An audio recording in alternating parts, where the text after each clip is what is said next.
ce n'est pas seulement se cacher et ne pas oser regarder la vérité en face. Non, je détruis ce préjugé. C'est avant tout savoir se protéger du monde qui nous entoure pour accomplir de belles prouesses.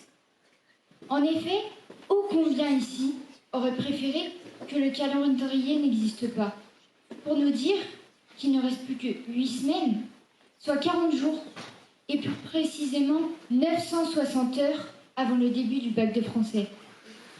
Croquer la vie à pleines dents peut être une réalité exigeante à encaisser. Que l'on soit un adulte, un enfant, un requin, et j'en passe.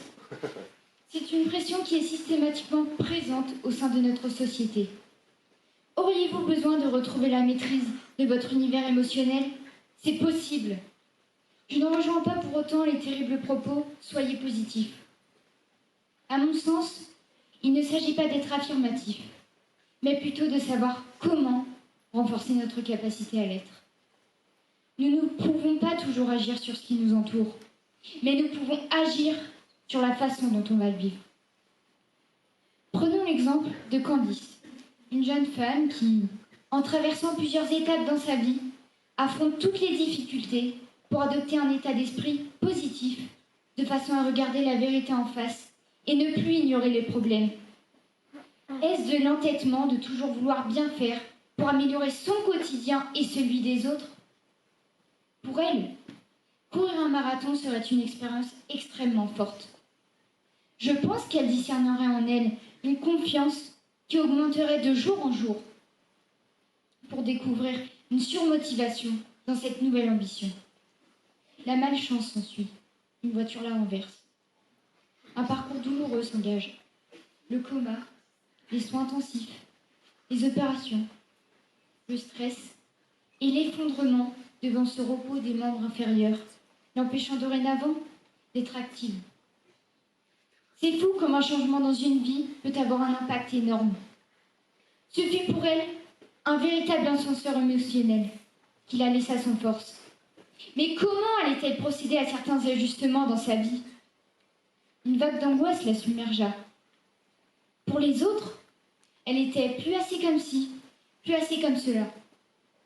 Ce qui l'éloigna de ses ressentis et à terme pourrait avoir des conséquences dans ses choix et sur la progression de ses rêves.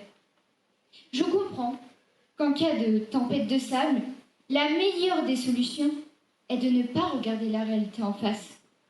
Une décision, fermer les yeux sur le monde qui l'entoure, sans que personne ne puisse la plaindre de cet état tragique. Je lève tout suspense en déclarant haut et fort, non, elle peut encore choisir. Ce qui va la plonger dans l'horreur va la mener aux portes de la gloire.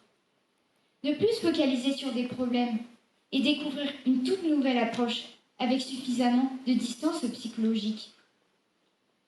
Devant le danger des paroles autoritaires, des pressions exercées par les médecins pour sa convalescence, elle devrait avoir recours à la même réaction que l'autruche, s'enfuir en courant. Brusquement, elle franchit l'autre côté de la force, grâce à cette dimension d'esprit, du pouvoir de cet oiseau, qui l'amène à creuser ce trou pour s'en sortir. Quand nous sommes sujets d'une méconnaissance réaliste, nous avançons plus vite. C'était tout décider, s'élancer et réussir son plus grand rêve, le marathon de Paris en 2023. Grand défi, intense et vibrant, stratégie efficace, en bravant les interdits.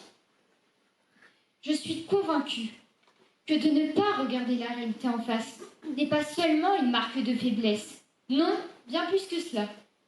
C'est une marque de persévérance, de combat, d'acharnement. Tout ce qui nous encercle est fait pour nous déstabiliser. S'autoriser simplement à être soi-même et à oublier ce que les autres vont penser et nous dicter, c'est ce à quoi je vous invite à réfléchir aujourd'hui. C'est certes de ne pas avoir toutes les connaissances sur ce qui nous entoure, mais c'est surtout rêver grand afin d'établir un destin qui ne nous était sûrement pas promis. Alors, soyez un ange des autruches. Assemblez votre tête dans le sable et votre postérieur dans les airs. Faire l'autruche donne-t-il des airs? En d'autres termes, est-ce que nier une évidence nous fait progresser? Une autruche. Vous savez tous à peu près ce que c'est. C'est cet animal moche, au long cou et aux yeux globuleux, qui plonge sa tête dans le sable pour se cacher des prédateurs. Alors que donner des ailes, c'est plus positif. C'est s'envoler vers un monde meilleur. Dans notre vie quotidienne, nous pouvons être confrontés à des situations ou des problèmes que nous voulons à tout prix contourner. Mais cela nous pousse-t-il vraiment vers le haut? Je vous le demande à vous, chers auditeurs, chers jurys. Est-ce qu'éviter les soucis nous permet de les surpasser? Je ne pense pas, et je vais vous en convaincre, assurément. En ce qui me concerne, j'essaye le plus possible de faire face à la réalité et de résoudre les situations délicates le plus rapidement possible, afin de me sentir au mieux, d'avancer et de me construire positivement. Une embrouille entre amis? J'essaye de faire en sorte que chacun se parle et que le sujet de discorde soit au plus vite expliqué pour que cela ne dégénère. Un contrôle à réviser? On est pro ou on ne l'est pas. Alors, je fais en sorte d'affronter cette réalité, même si elle ne me plaît pas. Et puis, j'aimerais ne pas voir cette ligne écrite sur mon agenda ou sur Chronos. Les tâches ménagères? Une vraie corvée qu'on aimerait mieux oublier. Cependant, depuis que je suis en âge d'en réaliser, je fais en sorte de m'en occuper selon mes disponibilités, mes devoirs, ou encore ma partie de jeux vidéo pour m'éviter une guerre entre ma famille et moi. Et puis, je me dis que cela fait grandir. De toute façon, il faudra bien que j'assume aussi cette partie de la vie. Alors non, faire l'autruche ne donne pas d'air. Imaginez-vous un instant au volant de votre belle voiture. Vous cherchez à vous garer dans un parking bondé, mais vous heurtez légèrement une autre voiture alors que vous êtes très fier de votre créneau et que de toute façon, il n'y a pas de place ailleurs. Le propriétaire de la voiture abîmée n'étant pas là, vous continuez votre journée sans signaler l'incident. Pas envie de gérer tous les papiers administratifs, et puis vous n'avez pas le temps. Eh bien, demandez-vous si vous n'aurez aucun regret d'être parti si vite. Vous penserez peut-être que vous oublierez à tout jamais cette personne, mais non. Au fond de vous-même, à chaque fois que vous réaliserez un créneau, vous vous rappellerez de cette personne dont, au final, vous ne connaissiez pas la situation. Au contraire, assumer votre geste en laissant un mot sur le pare-brise de la voiture aurait permis d'avoir la conscience tranquille. Imaginez-vous une seconde être à sa place. Vous n'auriez pas aimé voir votre voiture cabossée et ne pas pouvoir vous expliquer avec la personne fautive. Assumer ses responsabilités nous permet alors de devenir plus matures. Autre problème plus actuel. Le réchauffement climatique, ça parle à tout le monde. Eh bien, sachez qu'une partie de notre société utilise cette politique de l'autruche.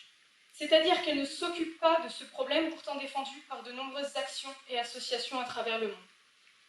On pourrait penser que si certains acceptaient d'affronter ce problème, nous pourrions anticiper la montée des océans, les catastrophes naturelles qui deviennent de plus en plus récurrentes, et inverser la tendance pour tenter de retrouver un climat plus normal. Cela rendrait la vie meilleure pour les générations futures. Dans une autre situation encore, faire l'autruche peut causer des dommages considérables. Si nous ignorons un problème de santé, cela peut avoir des conséquences désastreuses. Par exemple, quelqu'un à qui on a détecté un cancer, qui ne veut pas l'admettre et continue de vivre sa vie comme si de rien n'était, va pourtant rapidement avoir des soucis encore plus graves. Quand, effectivement, il n'aura plus le choix que de reconnaître les faits, il est fort probable que les traitements soient moins, voire plus du tout efficaces. Donc, se voiler la face lui donnera peut-être des ailes, non pas pour améliorer sa santé, mais bel et bien pour aller au paradis, malheureusement pour lui et ses proches. Les problèmes, alors, ne disparaissent pas simplement en les ignorant, ils ont besoin d'être traités. Finalement, si on reprend l'expression initiale et que l'on s'intéresse vraiment à l'animal, on sait bien que l'autruche a des ailes, mais lui sert-elle vraiment pour voler? Non, certainement pas. Je me doute que vous n'avez jamais vu d'autruche dans le ciel. De plus, comme le disait Pline l'Ancien, les autruches sont les animaux les plus stupides du monde. Elles croient se rendre invisibles en se cachant dans le sable. Alors, tout est dit. Ce n'est pas en se cachant qu'on peut s'élever. Cher auditoire, cher public, cher jury, ne faites plus les autruches à présent et laissez-vous une chance de devenir un aigle.